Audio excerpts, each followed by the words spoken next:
আলাইকুম রহমতুল্লাহ। শুরু করছি উপন্যাস আমার শেষ ভালোবাসা, পর্ব সংখ্যা 5। লেখনীতে কেয়া শর্মা, গল্প পাঠে আমি মনিরা খাতুন। এখন ঘড়ির কাঁটা 11টা 25 বাজেছে। প্রায় 1.5 ঘন্টা ধরে একটা ক্লাস এখনও শেষ হয়নি। স্যার লেকচার শেষ হইতেছে না, তখন থেকে শুধু লেকচারই দিয়ে যাচ্ছে। কখন যে শেষ হবে কে জানে। অনেক বোরিং লাগছে। এই স্যার নতুন এসেছে, আমাদের আগের স্যারটা যে কোথায় গেছে কে জানে।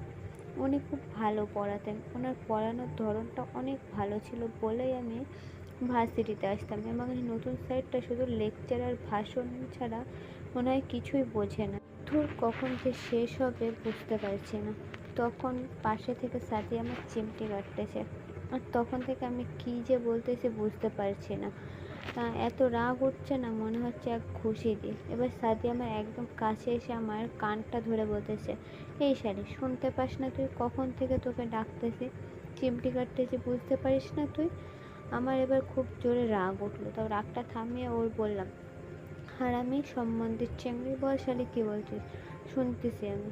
ও আমার এরকম মুখ দেখে কিছুটা ভয় পেল, তারপর বলল, আচ্ছা ছাড়, ক্লাসটা শেষ হোক তারপর বলবো। আমার মাথাটা গেল 100 ডিগ্রি ঘুরে। মনে হলো শালির বেটিকে আমি একটি গলা চিপে মেরে দেয়। কিন্তু আবার নিজেকে শান্ত করে ওর থেকে দূরে সরে আবার সেই স্যারের লেকচার শোনার দিকে মনোযোগ দিলাম। অবশেষে আল্লাহর রহমতে ক্লাসটা শেষ হলো। উফ, কি শান্তি। আমি নিজে নিজে আমার ব্যাগ নিয়ে নিজের বাসার দিকে রওনা দিতে চললো। আর এই শালির বেটির এখনও ব্যাগ গোছানো হলো না। ওকে এক লাথি মেরে একদম নিচে ফেলে দিলাম, কারণ আমার অনেক রাগ ধরেছিল। ক্লাসরুমে পুরো টাইম আমাকে চিমটি কেটে আমাকে জ্বালিয়েছে, আর আমাকে গালি দিয়েছে, পার করেছে, আর আমার মাথাটা গরম করেছে। ওকে লাথি মারার পর ও উঠে আবার আমাকে ঘুরে মারতে এলো। আমি ওর হাতটা ধরে নিলাম। তারপর ও বললো, ছাড়, বাদ দে, চল, আমাদের ব্যাগ গোছানো হয়ে গেছে। আমরা দুজন মিলে ক্লাসরুম থেকে বেরিয়ে নিজ নিজ স্কুটি নিয়ে ভার্সিটি থেকে বেরিয়ে গেলাম। তারপর রাস্তায় যেতে যেতে শালির রাস্তায় ধরে ফুচকাওয়ালার দিকে চোখ পড়ল।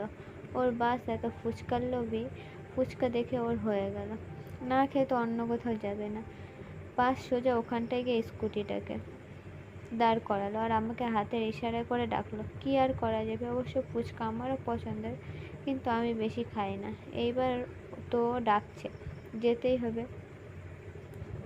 প্রিয় বান্ধবী প্রিয় বান্ধবী যে আমিও এখানে গিয়ে স্কুটিটাকে দাঁড় করালাম। ফুচকাওয়ালা চাচুকে 2 প্লেট দিতে বললাম। আমরা দুজন চেয়ারে বসে ফুচকা খাচ্ছিলাম। ঠিক তখনই বাইক নিয়ে কোনো এক চেনা পুরুষ বাইকটাকে সাইডে রেখে আমার কাছে এসে আমায় বলল, সাবিয়া, কেমন আছো? প্রথম চেনা চেনা লাগলেও আসলে তিনি চেনার থেকে অনেক চেনা মানুষ আমার। উনি আমার সাবির ভাইয়া। উনি মুখে মাস্ক পরেছে, তাই ঠিক বুঝতে পারছিলাম না যে ওনার কণ্ঠস্বর শুনলাম পাগল হয়ে যাইতেছি। ওনার কণ্ঠস্বর শুনে আমি পাগল হয়ে গেলাম। আমি আবার ওনাকে চিনতে ভুল করেছিলাম। ছি, আমার কোনোদিনও লজ্জা হবে না। আবার নিজের ভাবনার জলে ডুব দিতে যাব আর কি। তখনই আবার সাব্বির ভাই বলল, কী হয়েছে সাবিয়া? আমার কথার উত্তর দিচ্ছ না যে? কিছু হয়েছে তোমার?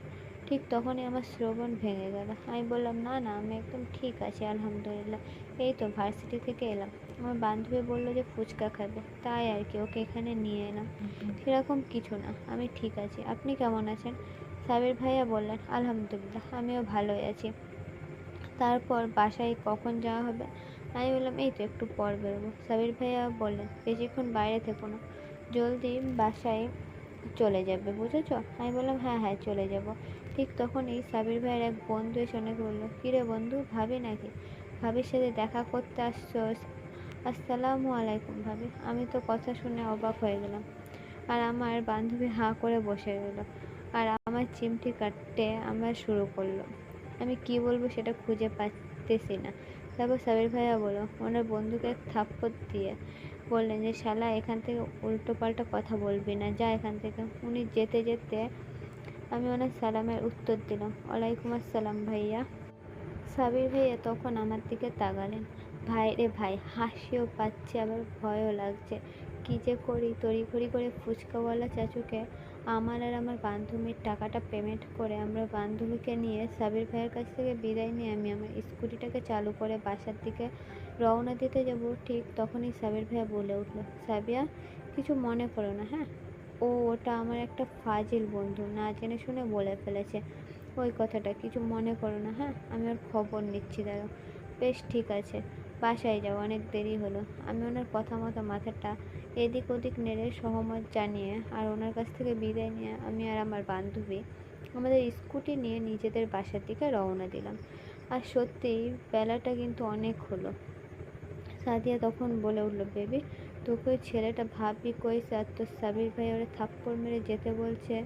একবারও কিন্তু এটা বলেনি যে তুই ওর বন্ধুর বোন, মানে তুই সম্পর্কে তো ওরও বোন হচ্ছিস।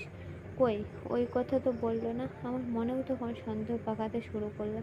ঠিকই তো, আমাকে তো বললো না যে আমি ওর বোন হই। আর সাবির ভাইয়া তো আমাকে কোনোদিন বোন বলে ডাকিও না।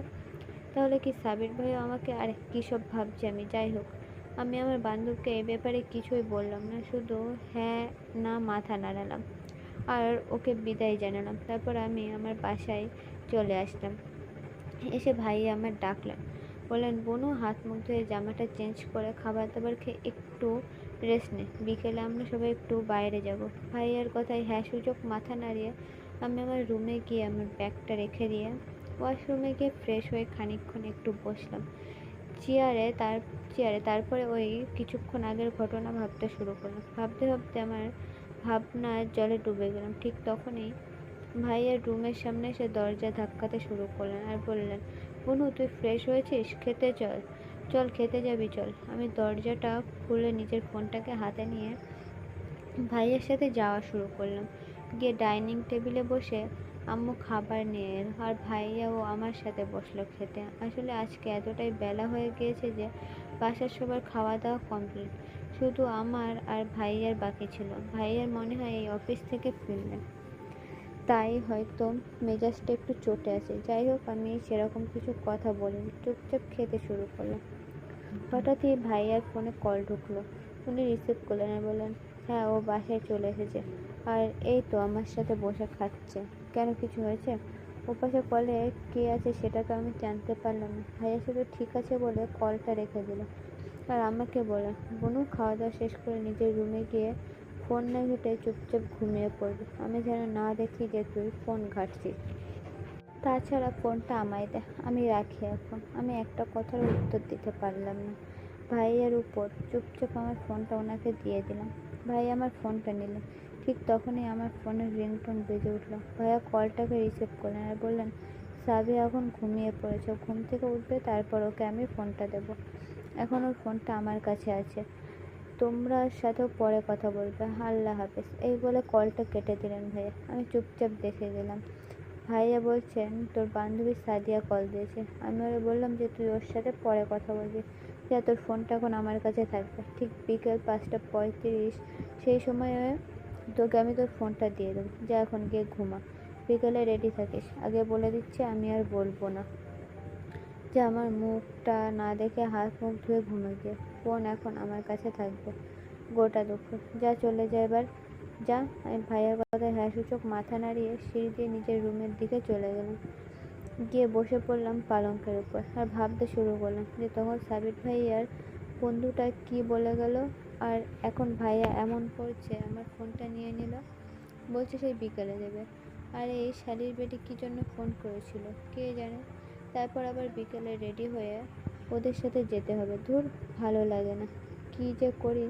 ঘুমও তো আসছে না, এখন তো সবে 2:21 বাজছে, ঘুম তো আমার চোখে নেই। তারপর ভাইয়ার ফোনও, ওটা কি সাব্বির ভাইয়া ফোন করেছিল?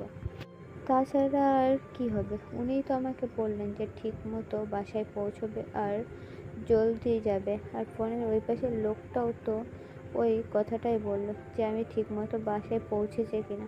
সাবির ভাইয়া এত যে আমার খোঁজ খবর নিচ্ছেন, এর পেছনে অন্য কিছু নেই তো? মনে মানে যেরকম আমি ওনার প্রেমে হাবুডুবু খাচ্ছি, সেরকম কোনো ব্যাপার নেই তো?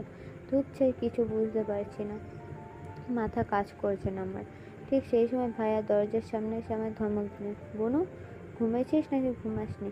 তুই ঘুমাবি না তো তোর ফোনটা আমি কিন্তু তোকে আর দেবো না, সেটা ঠিক ভালো হবে? আমি বললাম, না না, ঠিক আছে, আমি ঘুমাচ্ছি। ভাইয়া বললেন, ঠিক আছে, আমি আসছি, বিকালে রেডি থাকিস। লাস্টবার বলে গেলাম, আমি এবার না চাইতেও কোনো কিছু করতে পারবো না, ঘুমাইতেই হবে। দিয়ে সরে পড়লাম পালঙ্কের উপর। দেখি ঘুমের মধ্যেও যদি সাবির ভাইয়া এসে আমার ঘুম